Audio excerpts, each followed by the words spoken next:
So let's see how our neural network would react to input.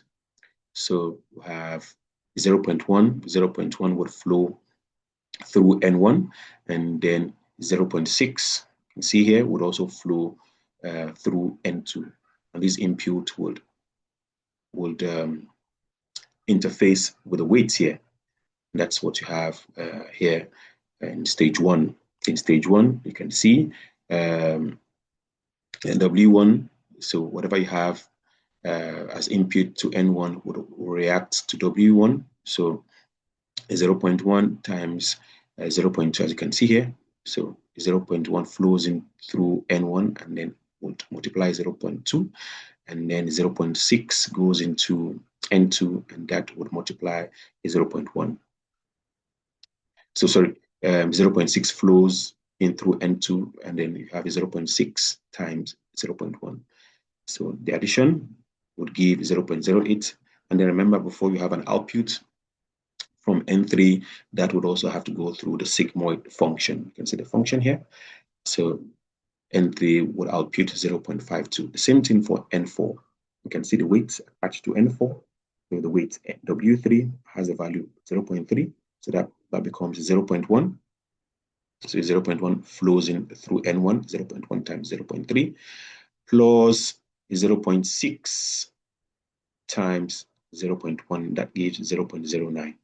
And then you would also pass that through the sigmoid function, and at the end you have 0 0.522 as the output at this neuron N4. And lastly, you also have N5. So that becomes the blue weight here. So that is 0.21 times the input to N1, 0.1 times 0.21 plus the input to N2, which is 0.6, 0.6 times 0.14. So the addition would give 0.105. And then you pass that through the sigmoid function. You have 0.526. So now we have outputs from N3 after the sigmoid function, 0.52. The output from node N4, neuron N4, is 0.522. And then the output from N5 is 0.526. So the output from these neurons would also multiply. So we have N3. So you can see now I want to find out the output at node N6. And then how do we do that? The same process. You will have 0.52 multiplied by 0.1. And then you have 0.522 multiply 0.1. And then lastly, you would have output to N5 0.52, 0.526, and that will multiply 0.3. And at the end, you have 0.26. And then before you have an output on node N6, you would have to pass it through the sigmoid function. And then you can see the sigmoid function output 0.565. So let's imagine that the true output at this node, the true output should be 1. Remember what 1 means? 1 means that this particular client will default. So let's imagine that the true value at this node should be 1, but your model at this output node N6 output 0.56. So clearly we can do the difference to find the error. And then the error at this node will become 1, which is the true value, the true output, minus 0.56, which is what N6 predicted from our calculation previously. So at this point, the error is what? 0.44.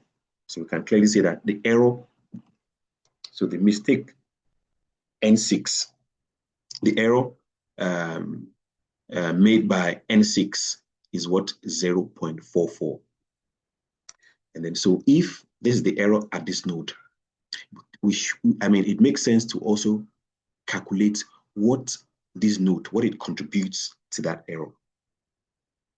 It also makes sense to also calculate or estimate what N4, what it contributes to that error. And lastly, what N5 contributes to that error. And to calculate that, we have something here. We have this. So we want to find out, okay, what is the contribution? What contribution? What's the contribution of N3 to this error at this node? And to calculate that, we would find the weight that connects these two neurons of interest, this and this. So W7 connects these two neurons. So we'll do W7 times the overall error, then divided by all the neurons or all the weights connected to this output neuron. And they are W7 plus W8 plus W9. So this will give you the error node N3 contributes to this 0.44. And then we can also do the same thing here. So if you can also do the same thing here. N4, you would find the weight of interest. So this weight connects this this node to that node. So we'll do W8 times 0.44, as you can see, W8, 0.44, divided by all the weights connected to that output node. See that? That will form the denominator. And lastly, we can also find what N5 contributes to that error. And to do that, we'll also do the same thing, W5, so that connects these two neurons of interest, W9 times the overall error divided by all the weights connected to this output node, then W7. So we can also ignore this denominator. So let's imagine we ignore, if we ignore the denominator, ignore this one, ignore this, ignore that one. And then we'll have a simplified expression here. So this becomes W7 times 0.44. So that gives the error, it gives the error N3 contributes to that overall error. You can see the overall error is 0.44 and N3 contributes 0.044 to that overall error. And then you can see the same calculation, N4 contributes 0.044 to that overall error. And lastly, N5, the calculation is 0.3 because your weight N5